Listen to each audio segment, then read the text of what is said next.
For my 30th birthday, I sat by the phone all day waiting. At 11 p.m., Mom finally texted, "Oh, was that today?" I didn't reply. I just turned off my phone and sat in the dark. A week later, she called asking for a favor. "My name's Cole, I'm 30 years old, and I want to tell you about the birthday that changed my entire life. Not because someone threw me a surprise party or because I won the lottery. No, it changed my life because absolutely nothing happened. And somehow, that nothing was the loudest thing I'd ever heard. Let me back up a little so you understand how I got here. I grew up in a small town outside of Raleigh, North Carolina. My mom, Jolene, had me when she was 22. My dad, Ray, stuck around until I was about 4, then decided that being a father was interfering with his dream of becoming a full-time disappointment. He moved to Florida, sent a birthday card every other year if I was lucky, and eventually just became a name on a piece of paper I never looked at. So it was me and my mom for most of my childhood, and honestly, for a while, that was enough. Mom worked at a dental office as a receptionist. She wasn't rich, but she kept the lights on and made sure I had shoes that fit. We were close when I was little. She'd read to me at night, take me to the park on weekends, make these terrible pancakes on Saturday mornings that I pretended to love because it made her so happy. Looking back, those might have been the best years of my life. Things started shifting when I was about 11. That's when my mom met Gerald. Gerald was a car salesman from Durham with a big smile, a bigger ego, and 2 kids from a previous marriage. Their names were Sutton and Marlo. Sutton was a year older than me. Marlo was 2 years younger. And from the moment Gerald moved in with us, it was like someone flipped a switch in my mother's brain. I don't know how else to describe it. It was like she got a software update and my file got corrupted. Suddenly, everything was about Gerald's kids. Sutton needed new cleats for soccer. Marlo needed a tutor for math. Gerald's weekends with them meant the whole house revolved around their schedule. And me? I just kind of existed in the background like a piece of furniture nobody remembered buying. I want to be fair here. I don't think my mom woke up one day and said, "You know what? I'm going to neglect my biological son." I think it happened gradually. She was so desperate to make Gerald happy, to keep this new family together, that she started pouring all her energy into proving she could be the perfect stepmom. And the easiest way to do that was to take the kid who'd always been low maintenance and just assume he'd keep being fine on his own. And for a while, I was fine. Or at least I told myself I was. I learned to cook my own dinners by 12. I signed my own permission slips. I figured out the bus schedule, so I didn't have to ask anyone for rides. When Sutton had his birthday parties with 15 kids in a rented bounce house, I told myself that was just because he was more popular. When Marlo got a brand new laptop for starting middle school, and I got a used one from a pawn shop for making the honor roll, I told myself it didn't matter because at least I had one. But here's the thing about telling yourself stuff doesn't hurt. Eventually, you run out of lies. High school was rough. Not academically. I was a solid student, mostly B's with the occasional A when I actually cared about the subject. But socially, emotionally, I was a mess. I didn't know how to ask for things because I'd spent years training myself not to need anything. I had a couple of friends, Deacon and Tully, who were good guys, but even they noticed something was off. Deacon told me once, junior year, "Dude, you act like you're a guest in your own house." I laughed it off, but that one stuck with me for a long time. Gerald wasn't mean to me. I want to be clear about that. He wasn't some evil stepfather from a movie. He was just indifferent. I was someone else's kid, and he treated me the way you treat a co-worker you see in the hallway. Polite nod, maybe a "how's it going," but nothing that required actual investment. The problem was that my mom adopted his energy. She matched his level of interest in me, which was somewhere between vaguely aware and, "Oh right, he lives here." By the time I graduated high school, I'd already mentally checked out of the family. I got into a state university about 3 hours away, packed my stuff into garbage bags because nobody offered me luggage, and drove myself to campus in a used Honda Civic I'd bought with money from my part-time job at a hardware store. My mom hugged me goodbye and said, "Call me when you get there." I did. She didn't pick up. I left a voicemail. She texted back 4 hours later, "Glad you're safe." Marlo made the cheer squad. College was the first time I felt like I could breathe. I studied business, got an internship at a marketing firm, and slowly started building a life that didn't revolve around being invisible. I made real friends. I dated a girl named Waverly for 2 years who taught me what it felt like to have someone genuinely ask how your day was, and actually listen to the answer. We didn't work out, but she left me better than she found me, and I'll always be grateful for that. After college, I moved to Charlotte and got a job at a mid-size advertising agency. Nothing glamorous, but it was mine. I worked my way up from junior copywriter to account manager in about 4 years. I bought a small condo. I adopted a dog, a goofy mutt named Hank who had one ear that permanently stood up and one that permanently flopped down. Life was good. Quiet, but good. Through all of this, my relationship with my mom was what I'd call holiday grade. We talked on Christmas, sometimes Thanksgiving, the occasional random Sunday when she remembered I existed. She'd fill me in on Sutton's latest achievement or Marlowe's sorority drama, and I'd listen and say the right things and hang up feeling like I'd just had a conversation with a customer service representative. I kept hoping it would change. Every year on my birthday, I'd think, this is the year she remembers on her own. This is the year she calls first thing in the morning like she used to when I was little, singing that off-key version of Happy Birthday that made me laugh. And every year, the call would come late, or not at all, or it would be a rushed, Happy Birthday, sweetie. Things are crazy here, sandwiched between updates about Gerald's golf tournament. Then came my 30th birthday. I don't know why 30 felt different. Maybe it's because it's one of those milestone numbers that's supposed to mean something. Maybe it's because I'd spent 20 years making excuses for someone who never made any effort for me. Whatever the reason, I woke up that morning with this weird feeling in my chest. Like I already knew what was going to happen, but I was going to sit there and watch it play out anyway, just to confirm what I'd been afraid to admit for years. I checked my phone at 7 in the morning. Nothing from Mom. Texts from Deacon and Tully. A call from my coworker Sloan, who I'd gotten close with over the past year. An email from my dentist reminding me about a cleaning. But nothing from the woman who literally gave birth to me. By noon, I'd stopped pretending to work. I just sat on my couch with Hank, staring at my phone like it owed me something. 2 o'clock. Nothing. 5 o'clock. Nothing. 8 o'clock. I ordered pizza I didn't eat. 10 o'clock. I turned on some show I didn't watch. At 11:14 in the evening, my phone buzzed. A text from Mom. 5 words. Oh, was that today? Happy birthday, sweetie. I stared at that text for a long time. I read it over and over until the words stopped looking like words. And then I did something I'd never done before. I didn't reply. I didn't make an excuse for her. I didn't type, it's okay, no worries, like I had 100 times before. I just turned off my phone, turned off every light in my apartment, and sat in the dark with my dog, listening to nothing. It's a strange thing, realizing that the person who's supposed to love you the most has basically forgotten you exist. It doesn't hit you like a punch. It settles over you like fog, and once you see it clearly, you can't unsee it. A week later, my phone rang. It was Mom, and before I could even say hello, she launched right into it. Cole, honey, I need a favor. I should have known. I really should have known. Because in 30 years of being Jolene's son, not once had she ever called me just to talk. Every phone call had a purpose, and that purpose was never me. Hey Mom, I said, keeping my voice as neutral as I could manage. What's up? So listen, she started, and I could already hear the wind-up. That tone she gets when she's about to frame a demand as a reasonable request. Gerald and I have been talking, and we're thinking about redoing the kitchen. You know how old that house is, and the cabinets are just falling apart. Anyway, we got a quote, and it's coming in around $45,000. I waited. There was no way she was about to ask me what I thought she was about to ask me.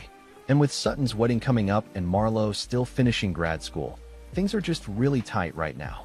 So we were wondering if you could help us out. Maybe cover half, or even a third would make a huge difference. I almost laughed. I'm not kidding. I had to physically press my lips together to stop it from coming out. This woman, who had texted me, "Oh, was that today, on my 30th birthday," was now calling to ask me for $15,000 for a kitchen renovation. Not because there was a leak. Not because something was broken. Because she wanted new cabinets.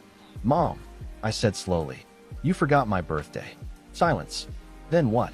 No, I didn't. I texted you. At 11 at night. 5 words. Cole, come on. I've been so busy with the wedding planning for Sutton. You know how crazy things have been. I'm sorry if the timing wasn't great, but you know I love you. There it was. The classic Jolene redirect. Acknowledge just enough to make you feel petty for bringing it up, then pivot to something about Sutton or Marlowe to remind you that her plate is full of more important things.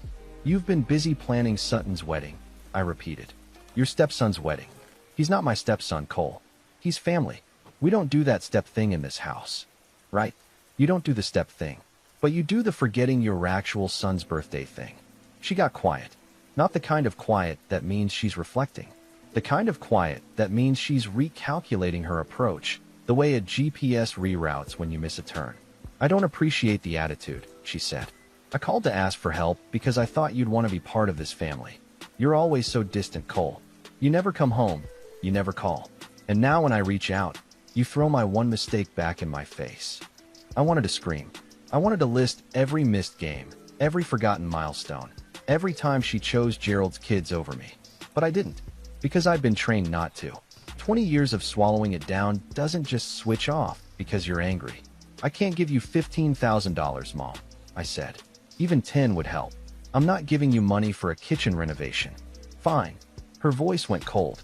That particular brand of cold that Southern mothers weaponize better than anyone. I just thought you might want to contribute to the family for once. But I guess that was too much to ask. I hung up. I didn't say goodbye, didn't soften the landing. I just pressed the red button and sat there in my kitchen, which was about a quarter the size of hers and had cabinets that were genuinely falling apart. And I just breathed.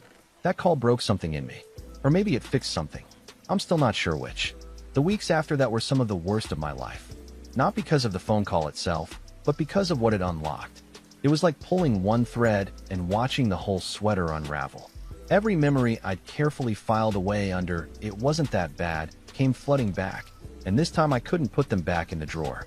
I remembered the time I was 16 and got a part in the school play. It was a small role, but it was mine, and I was so excited I could barely stand it.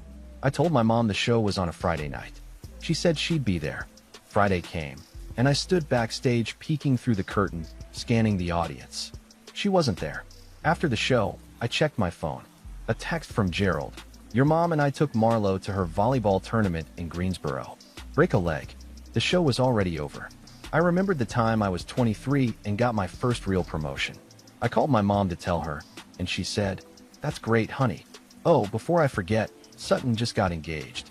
Can you believe it? Gerald is over the moon."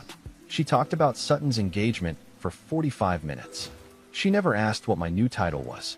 I remembered every Christmas where Sutton and Marlo's gifts were wrapped in nice paper with bows, and mine was in a gift bag from the drugstore with a card that said "From Mom and Gerald" in Gerald's handwriting. I remembered the time I graduated from college and my mom brought Gerald, Sutton, and Marlo, and they all wanted to leave early because Marlo had a headache. Each memory was a little nothing on its own, but stacked together, they formed a wall, and I'd been living on the wrong side of it for my entire life. Sloane noticed something was off at work. She was the kind of person who paid attention, which was either her best quality or her most annoying one, depending on the day. She cornered me in the break room on a Wednesday, handed me a coffee I didn't ask for, and said, "You look like someone canceled your Netflix subscription and your dog in the same day." "I'm fine," I said, which is what men say when they're absolutely not fine. "Cool. So you're not fine. What happened?" I don't know why I told her. Maybe because she asked. Maybe because she was the first person to ask in a long time. But I sat down in that break room and told her everything. The birthday text, the phone call, the kitchen money, the 20 years of being an afterthought. I talked for so long my coffee went cold and Sloane had to reschedule a client meeting. When I was done, she looked at me for a long moment and said, "Cole, can I be honest with you?" "Sure. Your mom sounds like a piece of work. And I think you've spent your whole life trying to earn something from her that she's never going to give you." It hit me so hard I had to look away. Because she was right. That was exactly what I'd been doing. Every good grade, every promotion, every time I answered the phone on the first ring hoping it would be different this time, I was auditioning for a role that had already been cast. And the part went to Sutton and Marlo a long time ago. "So what do?" I asked. "You stop auditioning," she said. That night I went home, sat on my floor with Hank, and cried for the first time in years. Not the cinematic kind of crying where a single tear rolls down your cheek while sad music plays. The ugly kind. The kind where your face gets all twisted and you make sounds that scare your dog. Hank just sat there with his one floppy ear and his one straight ear, looking at me like I was defective, which honestly was fair. The next morning, my phone rang. It was Sutton. We weren't close. We'd never been close. He called me bro. even though we weren't brothers, and spoke to me maybe twice a year, usually when he needed something tech-related because apparently being under 35 made me the family IT department. "Hey bro," he said. "So mom told me you were being kind of difficult about the kitchen thing. She's really upset." "She's upset?" I said flatly. "Yeah, man." She said, "You hung up on her? That's kind of harsh, don't you think? She does a lot for this family." "What does she do for me, Sutton?" He paused. I could practically hear the hamster wheel in his brain struggling to find an answer. "I mean, she's your mom, dude. Right? She's my mom. And she forgot my birthday, then called a week later to ask me for 15 grand. Okay, but she's been stressed with the wedding planning and everything. Cut her some slack. Your wedding. She's been stressed planning your wedding. Our wedding, bro. It's a family thing." I took a breath. "Sutton, I've got to go. Just think about the kitchen money, okay? Gerald says the contractor needs an answer by next week." I hung up and blocked his number. Then I stared at my phone for a long time, thinking about the word family and how it can mean completely different things depending on which side of the wall you're standing on. The next couple of months were weird. That's the most honest way I can describe them. I didn't dramatically cut off my entire family or make some big announcement. I just stopped reaching out, stopped being the one to call, stopped texting first, stopped checking in on holidays before anyone checked in on me. And you want to know the most telling part? Nobody noticed. 3 months went by without a single call from my mom. Not one. No, "How are you?" No, "Just thinking about you." No butt dial, nothing. 3 months of silence from the woman who gave birth to me, and she didn't even seem to register that I was gone. If I needed confirmation that I was right about where I stood, the universe hand-delivered it with a bow on top. I'd be lying if I said it didn't mess with me. The first month, I was angry. White hot, couldn't sleep, replaying conversations in the shower angry. I'd be in the middle of a perfectly normal day, and suddenly my brain would serve up another memory like a terrible algorithm. "Remember when she drove 4 hours to watch Marlowe's dance recital, but couldn't make it 20 minutes across town for your college award ceremony? Here you go, have that with your morning coffee." The second month, the anger turned into something heavier. Grief, I guess, because I wasn't just losing my mom. I was realizing I'd never really had her.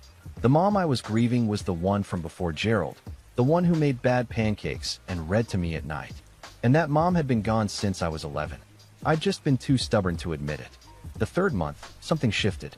I woke up one Saturday morning, and for the first time in as long as I could remember, I didn't feel that weight in my chest. Hank was snoring at the foot of my bed. The sun was coming through the blinds, and I just felt quiet. Not happy exactly, but clear. Like someone had finally turned off the static that had been running in the background of my brain for 20 years. I decided to talk to somebody professional about all of it. My buddy Deacon had been seeing a therapist named Dr. Calloway for a couple of years and swore by her. "She's like if your cool aunt had a psychology degree," he told me. He wasn't wrong. Dr. Calloway was a no-nonsense woman in her 50s who wore reading glasses on a chain and had a way of asking questions that made you answer before you realized you were talking. In our first session, she said something I'll never forget. She said, "Cole, you've spent your whole life being easy to overlook because you thought if you were low maintenance enough, eventually someone would notice you anyway. But that's not how it works. People treat you the way you teach them to treat you." I sat with that for a long time, because she was right. I'd never demanded anything, never made a scene, never said, "Hey, this hurts, and I need you to care." I just quietly absorbed it all, and then wondered why nobody saw the bruises. Therapy wasn't magic. I didn't walk out of my first session transformed into some enlightened version of myself. But session by session, week by week, I started peeling back layers I didn't even know were there. I learned that my need to be self-sufficient wasn't a strength. It was a survival mechanism. I learned that my inability to ask for help wasn't maturity. It was fear. And I learned that the reason I kept people at arm's length wasn't because I was independent. It was because I was terrified that if I let someone in, they'd forget about me too. While I was doing the inner work, something interesting started happening with the outer stuff. My career took off, not in a Hollywood montage kind of way, but in the slow, compounding kind of way that happens when you stop spending all your emotional energy on people who don't deserve it and start redirecting it toward yourself. I pitched a campaign at work for a regional restaurant chain that was trying to rebrand. It was bold, probably bolder than anything I'd normally have the guts to present. But Dr. Calloway had been working with me on this idea that playing small doesn't protect you. It just guarantees small results. So I went for it. I walked into that meeting with a full presentation and an energy I didn't know I had, and I absolutely knocked it out of the park. The client loved it. My boss, a sharp woman named Harlan who'd built the agency from nothing, pulled me aside afterward and said, "Where has this version of you been hiding?" I wanted to say behind a wall of unresolved family trauma, but I went with just been working on my confidence because that felt more appropriate for a professional setting. That campaign won a regional advertising award. My name was on it. Harlan promoted me to creative director, which came with a real office, a real salary bump, and the kind of respect that makes people stop talking when you walk into a room. Not because you're intimidating, but because they actually want to hear what you have to say. Around the same time, Sloan and I started spending more time together outside of work. Not dating, at least not at first. She'd invite me to things, a farmer's market, a comedy show, a hike that she promised was easy and turned out to be a near-death experience up the side of a mountain. I kept saying yes because she was the kind of person who made ordinary things feel interesting. One night we were sitting on her apartment balcony after a takeout dinner, and she said, "You're different lately. Not in a bad way. You just seem like you're actually here now. Like before, you were always half somewhere else." I said. I was always waiting for a phone call that was never going to come. She looked at me for a long time. Then she reached over and held my hand, and neither of us said anything for a while. And that was the moment I knew this was something more. Sloan wasn't Waverly. She wasn't gentle and patient and quiet. She was direct and loud and occasionally terrifying in the way that people who refuse to lie are terrifying. She told me once, early on, "I'm not going to tiptoe around your feelings, but I promise I'll never ignore them." And that was the most romantic thing anyone had ever said to me, which probably tells you everything you need to know about my emotional baseline. I also reconnected with Deacon and Tully in a real way. Not just the occasional text or the annual, "we should hang out more" conversation that never went anywhere. I actually started showing up. Game nights at Deacon's place. Weekend fishing trips with Tully, who was somehow terrible at fishing despite having done it his entire life. I started building something I'd never had before, a chosen family. People who didn't share my blood, but showed up anyway. 6 months after my birthday, I barely recognized my life. I had a job I was proud of, a woman who made me laugh harder than anyone I'd ever met, friends who called to check on me without needing a reason, a therapist who was systematically dismantling every defense mechanism I'd built since childhood, and a dog who still looked at me like I was defective, but in an affectionate way. And through all of it, not a single word from my mother. Not one. I'd stopped checking. That was the biggest change. For years, I'd been the one monitoring the silence, counting the days between calls, keeping a mental scoreboard that only I could see. But somewhere along the way, I just stopped keeping score. The game was over. I'd finally walked off the court. Or so I thought. Because life has a real funny way of dragging you back in when you least expect it. And the phone call that came on a random Tuesday afternoon in November was about to prove that the universe has a sense of humor that borders on cruel. The call came from a number I didn't recognize, which is why I picked up.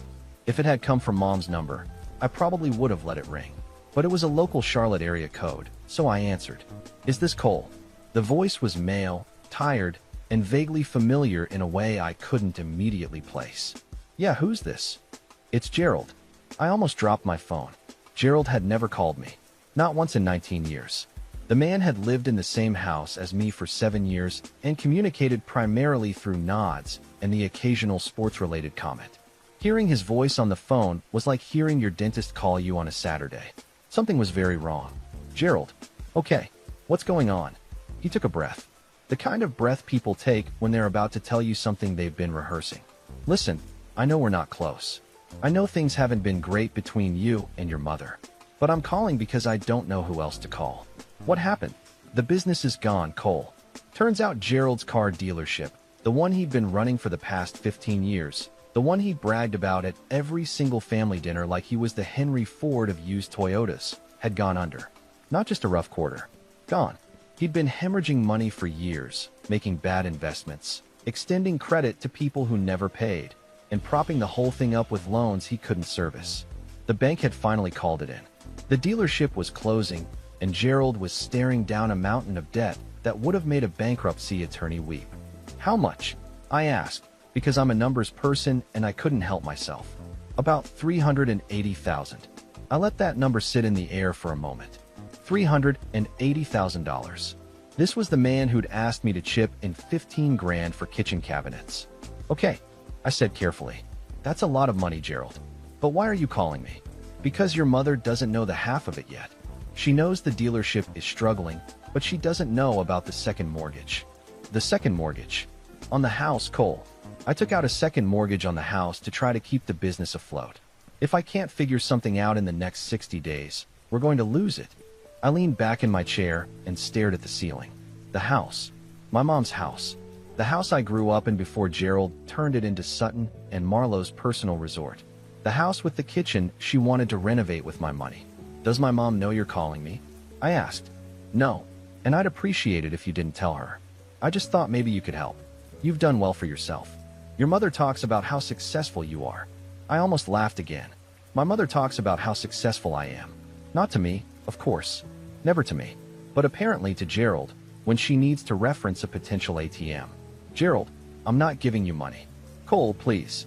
I'm not giving you money for the same reason I didn't give Mom money for the kitchen. Because for the last 20 years, this family has treated me like a side character.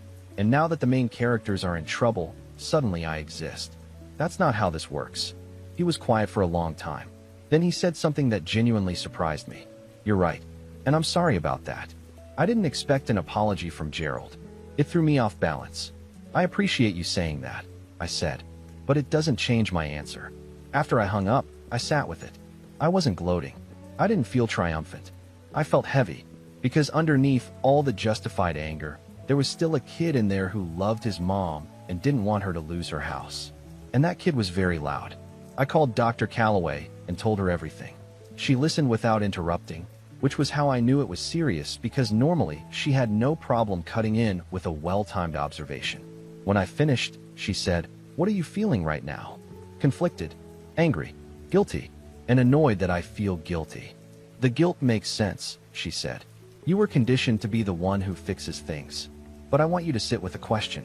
If your mother loses this house, whose fault is that? Yours, for not writing a check? Or Gerald's, for gambling it away? The answer was obvious.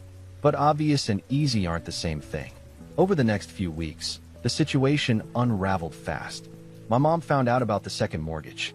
Gerald apparently confessed after a particularly bad meeting with their bank, and from what I heard through the family grapevine, it was not a pretty conversation. Sutton called me, from a new number since I'd blocked his old one, and this time his tone was different. Less, "Hey bro," and more panicked. "Cole, Mom is losing it. Gerald's been lying to her for years about the money. She's talking about leaving him. That sounds like something she needs to figure out for herself," I said. "But what about the house? Can't you help with the house? You've got money." "Sutton, I have a decent salary. I'm not sitting on a pile of gold. And even if I were, this isn't my mess to clean up." "She's your mother, Cole."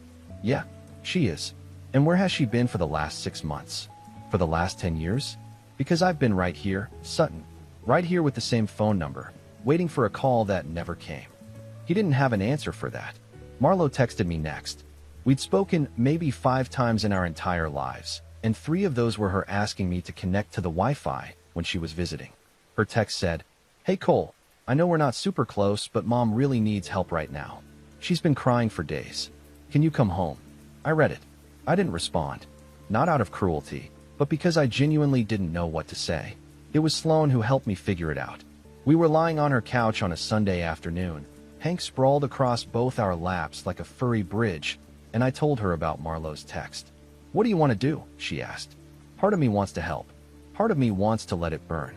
Those aren't your only 2 options, you know. I looked at her. "What do you mean? You don't have to save her, and you don't have to abandon her. You can show up on your terms. Set the terms yourself. You've spent your whole life reacting to whatever scraps they threw you. This is the first time you get to decide what the relationship looks like."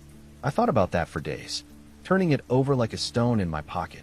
And slowly, a plan started forming. Not a plan for revenge, exactly. Not a plan to punish anyone. But a plan to finally say every single thing I'd been swallowing for 20 years. To show up, but not as the quiet kid who never asked for anything. To show up as the man I'd become in spite of them. I called my mom on a Thursday evening. She picked up on the first ring, which told me everything about how desperate things had gotten. Cole. Her voice cracked. She'd been crying. I could hear it. Hey, Mom. I heard about Gerald and the house. Cole, it's so bad. I didn't know. I swear I didn't know about the loans. I believe you, I said. And I did. Gerald had always been the one handling the money. Can you come home this weekend? Please? I really need to see you. I took a breath. Yeah, Mom. I'll come home. But we're going to have a conversation. A real one. And you're going to hear me out. Okay, she whispered. Okay, honey. I hung up and looked at Sloane, who'd been listening from across the room. She raised an eyebrow. Saturday, I said. I'm driving to Raleigh. Want company? Yeah, actually I do. She smiled. Good. Because I was coming either way. The drive from Charlotte to Raleigh is about 3 hours if you don't stop, which we didn't because I was running on a combination of adrenaline and the largest iced coffee known to mankind. Sloane rode shotgun and handled the music, which she took as seriously as a surgical procedure. Hank sat in the back seat with his head out the window, oblivious to the fact that we were driving toward the emotional reckoning of a lifetime. I hadn't been to my mom's house in over 2 years. The last time was a Christmas visit that lasted exactly 4 hours, most of which I spent sitting in the corner while Gerald held court about the dealership's best quarter yet. Ironic, looking back. The place looked smaller than I remembered. The lawn needed mowing. There was a crack in the front porch step that I'd noticed 3 years ago, and apparently nobody had fixed. My mom opened the door before I even knocked. She looked older, tired in a way that went deeper than sleep. Her eyes were red and her hair was pulled back in a messy bun, which was something she never did.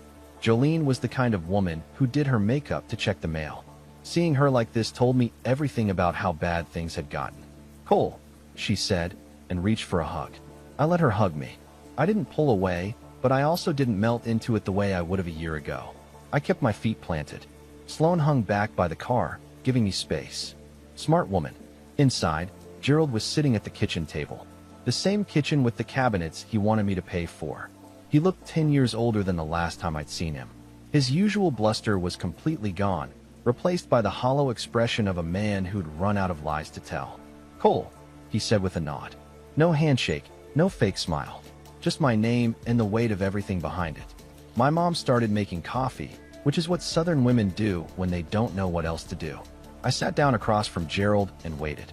Nobody spoke for about 30 seconds, which doesn't sound long until you're sitting in a silent kitchen with two people who owe you a conversation they've been avoiding for 2 decades. I'll go first, I said, because if I didn't, nobody would. My mom sat down with the coffee pot still half full, like she'd forgotten what she was doing. I looked at her, and for the first time in my life, she actually looked back. Not past me, not through me, at me. Mom, I need you to hear something, and I need you to not interrupt me. Can you do that? She nodded. I have spent my entire life feeling like a guest in this family. Since I was 11 years old, since Gerald and Sutton and Marlowe came into the picture, I have been an afterthought. I learned to cook my own meals at 12. I signed my own permission slips. I drove myself to college in garbage bags because nobody thought to buy me a suitcase. You forgot my birthdays more often than you remembered them. And every single time I tried to tell myself it didn't matter, it mattered more. My mom's eyes were filling with tears. Gerald was staring at the table. You texted me 5 words at 11 o'clock at night on my 30th birthday. 5 words. And then a week later, you called to ask me for money. Do you understand how that felt? To be forgotten and then remembered only when you needed something.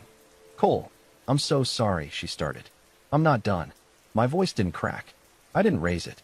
I kept it level and steady, and I think that scared her more than yelling would have. You told Sutton I was being difficult. You let him call me and guilt-trip me. You let Marlowe text me like we were suddenly close because the checkbook needed opening. And not once, not a single time in 6 months, did you pick up the phone just to say, "Hey Cole, how are you doing?" Not until the house was on the line. The kitchen was so quiet I could hear the clock ticking on the wall. My mom had tears running down her face. Gerald hadn't moved. I didn't come here to punish you, I said. I didn't come here to gloat or say I told you so. I came here because Dr. Calloway, my therapist, helped me understand that I've been waiting my entire life for you to see me. And I finally realized that waiting wasn't working. So I'm not waiting anymore. I'm telling you, right now, to your face, I needed you, Mom. I needed you for 20 years, and you weren't there. She broke. Not the polite kind of crying.